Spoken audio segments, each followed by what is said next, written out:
I have to admit something right off the bat. For all the hours I spent playing it for this review, I still don't know how to officially pronounce this game's name.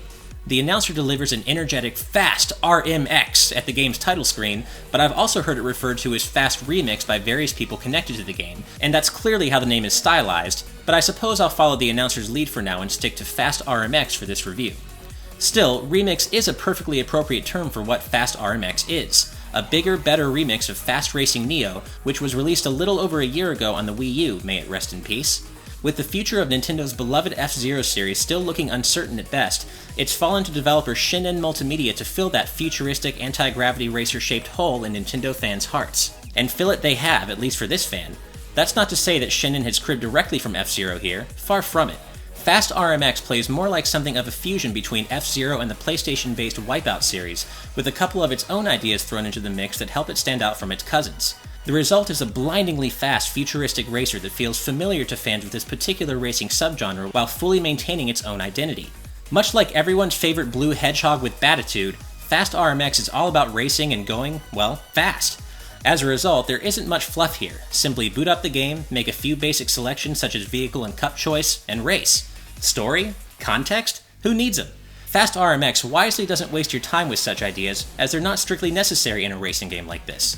Instead, Fast RMX wants you to jump right into high-speed racing nirvana as soon as possible, which is fortunate because Fast RMX really nails the racing part. Like any good anti-gravity racer, your chosen vehicle hovers ever so slightly off the ground, resulting in significantly floatier physics than you might be used to.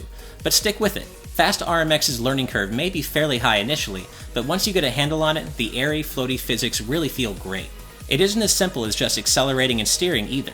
You've got a boost meter that fills when you collect little boost orbs littered about each track, and the key to success lies not only in collecting enough boost orbs to keep your meter filled, but also in knowing when to boost, and when not to.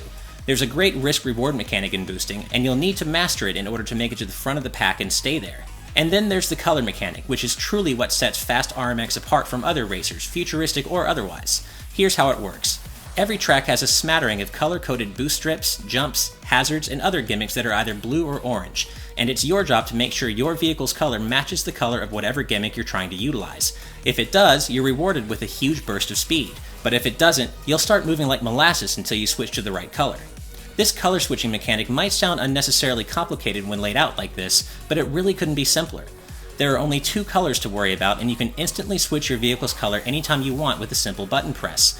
While it can sometimes feel frustrating constantly being the wrong color and fumbling your way through a track you're not used to, that means it's also equally as thrilling and rewarding when you learn a track's layout and start rapidly switching colors like a pro. Considering how much Fast RMX demands from you as a player, it's a good thing the game's controls are up to the task no matter how you play it and which controller you use. The game feels equally as comfortable to play in TV mode with the Switch Pro controller as it does with the Joy-Con in any configuration you choose, and it looks just wonderful on the Switch's screen when playing in handheld mode. Fast RMX also packs in HD rumble support, and while I would have liked to see it utilized more heavily, the specific force feedback you get from passing over boost strips and especially when driving through strong winds feels great. While it's not mind-blowing or anything, there's definitely a noticeable improvement in fidelity over Fast Racing Neo's standard rumble if that's something that matters to you. It's clear that Shinen have very wisely listened to fan feedback from Fast Racing Neo and taken it into account when developing Fast RMX. Case in point, my main problem with Fast Racing Neo was its absolutely soul-crushing difficulty, and I mentioned as much in my review. Fortunately, it's clear that Shinen have focused on retuning Fast RMX's difficulty down to a fairer, more manageable level. This means you no longer need to have superhuman skills to advance through the game's 3 leagues, let alone reach all of them. But that doesn't mean Fast RMX just hands out first-place finishes either, and the game still gets progressively harder as you advance through the subsonic, supersonic, and hypersonic leagues. Indeed, Fast RMX still expects you to become familiar with and eventually master its mechanics, and players who take the time to learn and memorize track layouts will be duly rewarded with a higher skill ceiling than players who don't. But Fast RMX is a blast to play no matter how seriously you take it. Another significant complaint I had about Fast Racing Neo concerns those boost orbs I mentioned earlier. Simply put, they were way too hard to see amid all the blinding speed and various graphical effects happening at any one moment. Fortunately, that's no longer the case here in Fast RMX. Boost orbs are much easier to see coming now, and once again, Fast RMX is a sharper, better overall experience for it. Perhaps the only complaint I had about Fast Racing Neo that hasn't been addressed here in Fast RMX is that several tracks still have instant wipeout hazards that aren't telegraphed well enough. You can still expect to run into a ton of momentum-crushing walls, laser beams, asteroids, and mechs, and while these crashes naturally become less frequent as you become familiar with the tracks, they don't always feel fair, and I could have done without them entirely. The game demands enough skill as it is. Another thing that hasn't changed from Fast Racing Neo, but for the better this time, is the absolutely stunning graphics. Fast RMX blazes along at a rock-solid 60 frames per second, even when splitting the screen between 4 local players, a clear improvement over the Wii U version, which dropped to 30 FPS for 3 and 4 player split screen. And yet, Fast RMX's courses are still absolutely loaded with beautiful lighting and various weather effects that obscure the screen in real time, such as rain and snow. If you're looking for a technical showcase for your new Nintendo Switch, this is it. Even The Legend of Zelda Breath of the Wild, which looks occasionally breathtaking, can't match Fast RMX in pure eye candy. The soundtrack here is also strong, though I wouldn't say it's all that memorable outside the context of the game.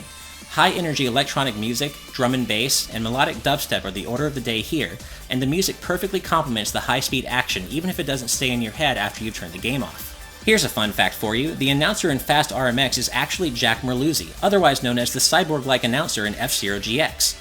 Sadly, while this is certainly a neat throwback, he's underutilized here in Fast RMX, with inconsistent delivery and sound mixing. Some of what he says is perfectly audible, while it's nearly impossible to hear him at other times.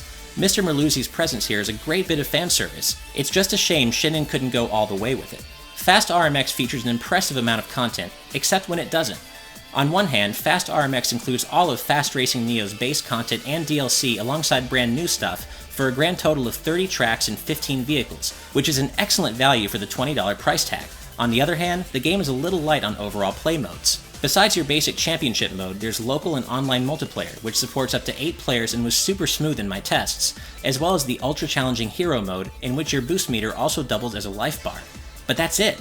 Some kind of time attack or practice mode, which would be a basic feature in most other racers, is suspiciously absent in Fast RMX. To be fair, Shinin recently announced that they'll be patching in a time attack mode pretty soon, but that feels like something that should have been in the game from the start. As it stands, if you want to play a specific course, you have to play the full cup that contains it. There's currently no way to choose individual tracks outside of hero mode, which is a pretty significant oversight and makes practicing problem courses more of a chore than it should be. Still, time attack mode is coming soon, and Shinin have clearly listened to their fans and made all the right changes in the transition from Fast Racing Neo to Fast RMX. The end result is a fantastic and exclusive Nintendo Switch launch title that makes a strong case for the Big N's newest console. I love it despite my grievances, and if you're jonesing for a high-speed futuristic racer in the continuing absence of F-Zero, I'm confident you will too. As always, thank you so much for watching, and if you enjoyed this review, make sure to hit that like button, subscribe to our channel, and follow us on social media. You can find all the links you need in the video description below. In the meantime, keep it on GameXplain for more on Fast RMX, the Nintendo Switch, and all things gaming.